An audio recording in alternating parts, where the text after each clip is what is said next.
Hello दोस्तों, आज का सेशन स्टार्ट करते हैं। दोस्तों, क्वेश्चन नंबर 1, इनमें से भारत की संविधान सभा के पहले अध्यक्ष कौन थे? ऑप्शन दिया है A doctor Sachchidanand Sinha, option B doctor Rajendra Prasad, option C doctor B R. Ambedkar और option C pro S C. Banerjee Mukherjee. तो इनमें से भारत के संविधान सभा के पहले अध्यक्ष के रूप में किसे चुना गया था? तो डॉक्टर सच्चिदानंद सिन्हा को चुना गया था। अस्थायी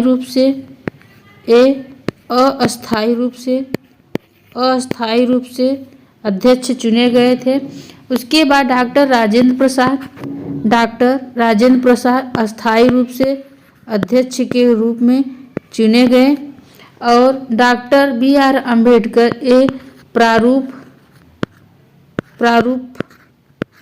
प्रारूप समिति के अध्यक्ष थे। तो दोस्तों, ऑप्शन है सच्चिदानंद सिन्हा संविधान सभा के पहले अध्यक्ष के रूप में नियुक्त किए गए थे। तो दोस्तों, क्वेश्चन नंबर 2 को हल करते हैं।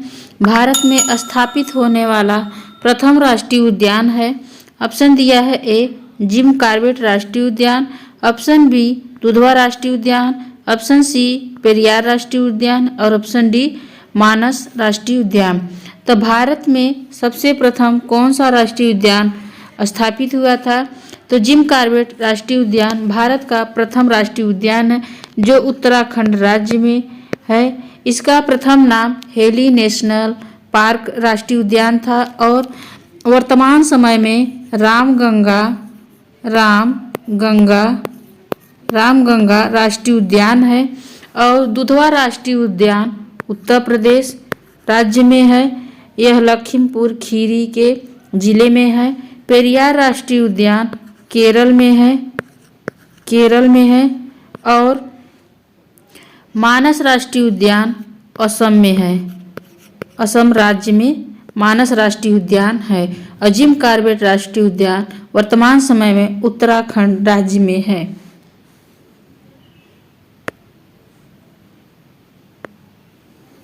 नंबर 3 को हल करते हैं।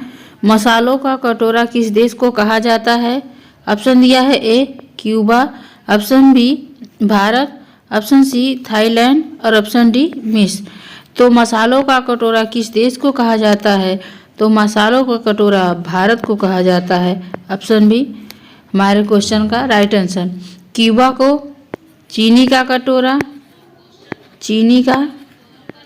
क्यूबा को कहा जाता है और थाईलैंड को सफ़ेद हाथियों का देश और मिस्र को नील नदी का वरदान कहा जाता है।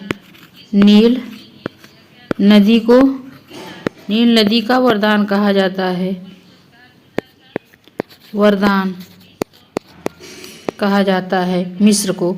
तो मसालों का कटोरा भारत को कहा जाता है। हमारे ऑप्शन बी क्वेश्चन का राइट आंसर है। क्वेश्चन नंबर 4 को देखते हैं। एलिफेंटा की गुफाएं कहाँ स्थित है? ऑप्शन दिया है ए माजुली द्वीप और ऑप्शन बी हेवलॉक द्वीप और ऑप्शन सी मुनरो द्वीप, ऑप्शन डी धारापुरी द्वीप। तो एलिफेंटा की गुफाएं कहाँ स्थित है? एलिफेंटा की गुफाएं धारापुरी द्वीप में स्थित है और हमारे क्वेश्चन का राइट आंसर ऑप्शन डी है। दोस्तों, क्वेश्चन नंबर 5 को हल करते हैं। संविधान साक्षरता अभियान शुरू करने वाला राज्य है। ऑप्शन दिया है A Uttar Pradesh, option B Orissa, option C Kerala और ऑप्शन डी बिहार। संविधान साक्षरता अभियान शुरू करने वाला भारत का कौन सा राज्य है? तो भारत का केरल राज्य संविधान साक्षरता अभियान शुरू करने वाला पहला राज्य है। इसमें लोगों को मौलिक कर्तव्यों के बारे में बताया जाएगा, अनुसूचियों के बारे में बताया जाएगा और नीति निर्देशक तत्वों के बारे में बताया जाएगा। संविधान साक्षरता अभियान शुरू करने वाला प्रथम राज्य केरल है। दोस्तों क्वेश्चन नंबर 6 को हल करेंगे। लखनऊ समझौता किनके बीच में हुआ था? ऑप्शन दिया है ए कांग्रेस और मुस्लिम लीग के बीच, ऑप्शन बी कांग्रेस मुस्लिम और ब्रिटिश सरकार के बीच, ऑप्शन सी मुस्लिम लीग और ब्रिटिश सरकार के बीच, और ऑप्शन डी कांग्रेस और ब्रिटिश सरकार के बीच। तो लखनऊ समझौता किसके बीच हुआ था? लखनऊ समझौता मुस्लिम लीग और कांग्रेस और मुस्लिम लीग के बीच में हुआ था। तो कांग्रेस और मुस्लिम लीग के बीच में हुआ था।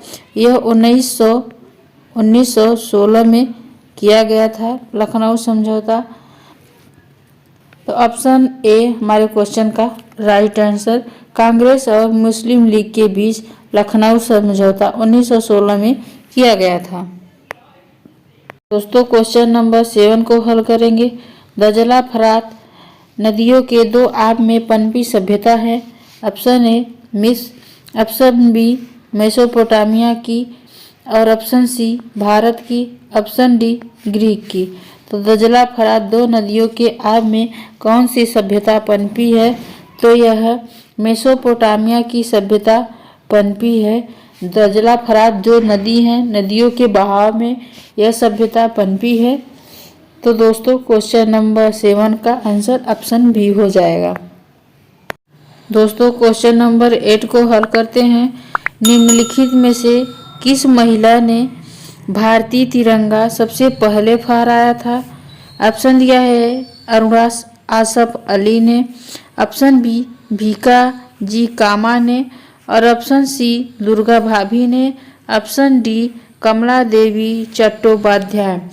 तो सब महिला भारतीय तिरंगा को सबसे पहले किसने फहराया था? तो भारतीय तिरंगा भीका जी कामा ने, जो कि भारत का तिरंगा है, यह सबसे पहले इन्होंने फहराया था। यह भारत का तिरंगा फहराने वाली प्रथम महिला है। तो हमारे क्वेश्चन का आंसर ऑप्शन बी हो जाएगा। क्वेश्चन नंबर 9 को हल करते हैं। आकाश का रंग नीला दिखाई पड़ता है। ऑप्शन ए परावर्तन के कारण, ऑप्शन बी प्रकीर्णन के कारण, ऑप्शन सी अपवर्तन के कारण, ऑप्शन डी सभी में। तो आकाश का रंग नीला क्यों दिखाई देता है? तो यह प्रकाश के प्रकीर्णन के कारण आकाश का रंग नीला दिखाई देता है। अगर हम अंतरिक्ष में जाते हैं तो आकाश का रंग काला दिखाई देता है। तो हमारे क्वेश्चन का राइट आंसर ऑप्शन बी हो गया। दोस्तों क्वेश्चन नंबर 10 को हल करते हैं। भारतीय रेलवे के हाल में जोड़े गए 17 रेलवे जोन का नाम बताइए। ऑप्शन दिया है A Kolkata metro, option B Visakhapatnam, और option C Mumbai metro, option D Konkan railway. तो 17वां रेलवे जोन का नाम क्या है? तो कोलकाता मेट्रो यह 17वां रेलवे जोन है, और 18वां रेलवे जोन विशाखापट्टनम है, और मुंबई मेट्रो यह पहला रेलवे जोन है, फर्स्ट रेलवे जोन, और कोलकाता मेट्रो यह 17वां रेलवे जोन है। हमारे क्वेश्चन का राइट आंसर ऑप्शन ए है।